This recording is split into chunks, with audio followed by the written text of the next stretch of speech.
Welcome back to Prime News on HLN, continuing our conversation. Basically, count down the hours before Tiger Woods finally speaks out after the sex scandal that really began back in November. Tiger Woods will speak 11 a.m. Eastern. We'll be covering it live for you right here on HLN. Take your calls on it, 1-877-TEL-HLN. What should he say? Should he apologize to his fans? Obviously, he's going to apologize to his wife, Elin. Let's do some emails. Let's read one from Linda in Texas. He didn't hurt the public, and therefore the public does not need an apology. He needs to make amends to his wife, family, and his sponsors. Linda writing that from Texas. Joining us to talk about this, Aaron O. Patton, sports pop culture expert, also author of the book Under the Influence. Aaron, doesn't he need to apologize to the fans on whose back he built the billion-dollar empire? I don't think he necessarily needs to apologize to the fans, but clearly there is some obligation to accept accountability for his actions and demonstrate to the public, the spectators, the corporate sponsors, and most importantly, those within his inner circle and his friends, his family, and of course his wife, that he is a new person. He's a changed person as a result of these actions. But you don't think the fans that, again, helped build the image and the empire doesn't, again, his wife, Elin, is number one. We all agree on that front. But I think if he's smart, he does apologize to fans. You disagree?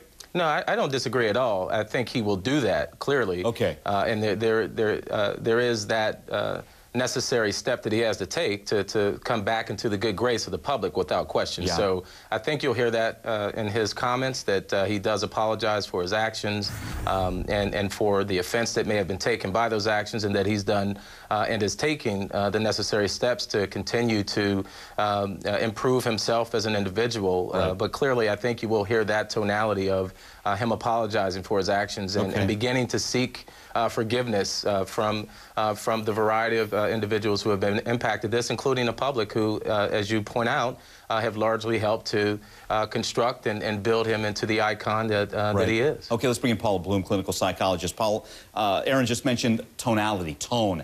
What tone does Tiger have to set so people believe the message that he's on his way to becoming a changed man? You know, I'm not really sure. I just feel like I want to talk about something a little different. I think the fans need to take some responsibility here, and this is what I mean by that. We have somehow bought into the idea, and we have bought the product that's been sold to us, that somehow celebrities are different, that anybody is squeaky clean. We have to take responsibility for the fact that we've bought into that. You know what I'm saying? And so I kind of agree. I don't know that he has to apologize to us. Now, as far as striking a tone, you know, people... Disagree, but go ahead. Disagree, okay. That's cool.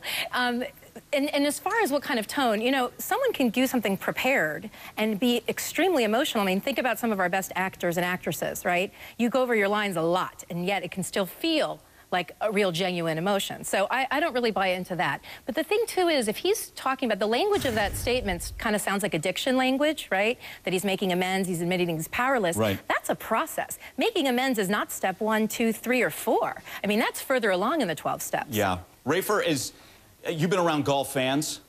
Your thoughts? Don't they need an apology? Well, first of all, with all due respect to that woman, I really don't know what she's smoking, because Tiger Woods built an empire. He was the richest, most recognizable athlete in the world, not just because of his golf game, but because of his image as well. An image that was hawkishly guarded by his agent, Mark Steinberg, and created in almost Svengali-like fashion. And Tiger Woods, he didn't just dupe us.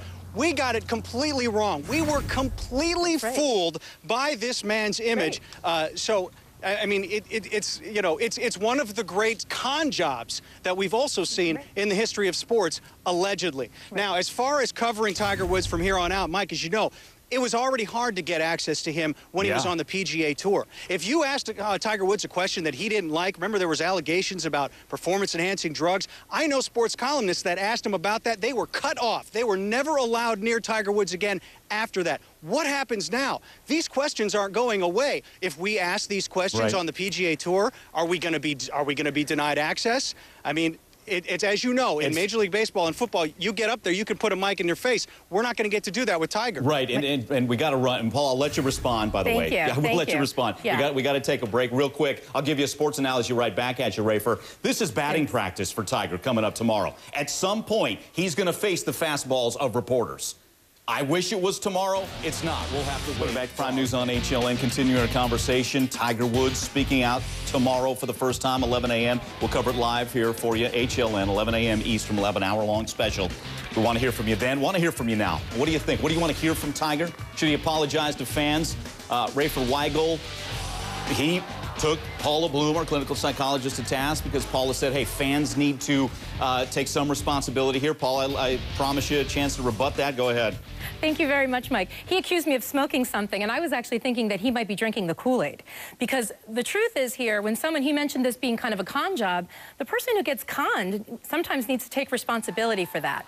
And so once again, I mean, this is not the first time in our world that somebody famous did something like this, and everybody was shocked. How many times is it going to take for us to realize that millions of dollars are spent on trying to package something? The reporter said it. This is a very major thing to try to brand someone. But we as human beings, we can't use our common sense here. Okay, let's hear from some of the fans out there, or possible Tiger fans. Tim's with us in Nebraska. Tim, go ahead.